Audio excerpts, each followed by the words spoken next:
Well, I've been taking notes, everything I hear, and I read them through about a night ago. And actually, the most profound feelings I've had is when I listen to the Near East, or the Middle East, we call it now, some of the sufferings going on there. And I'll always remember one of the bishops said, "What should I tell my people? They're in the refugee camps.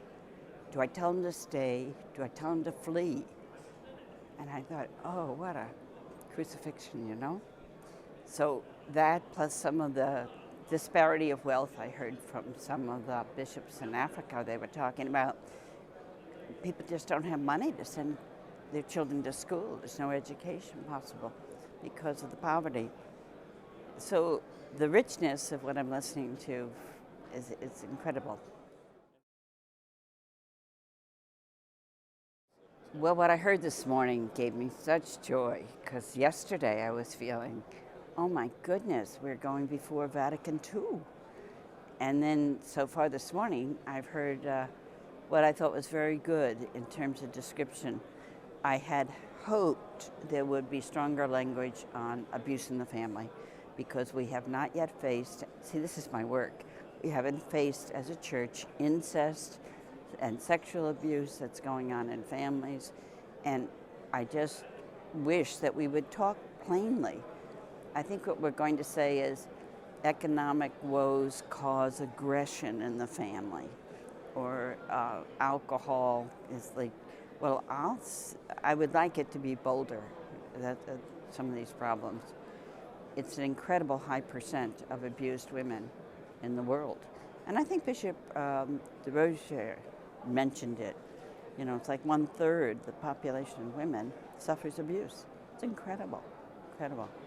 So there is strong language, and I do see so far very, well, it seems faithful to what 2014, the first part of the Synod, had done. So I'm hopeful. I will be very concerned on what we're going to say about conscience and what we're going to say about those people who feel, and that's the thing, to reach for the perception that people have. So many think they're excommunicated if they've married again after divorce.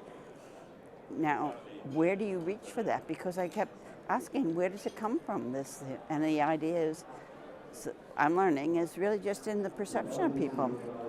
The church hasn't ever said that. So there's a lot of perceptions we have to reach for in what we'd call accompanying the family and pastoral reaching out for them. One bishop said, well, I think it's time we went door to door in our parishes. And I said, yeah, that's good. That's really reaching for the sheep.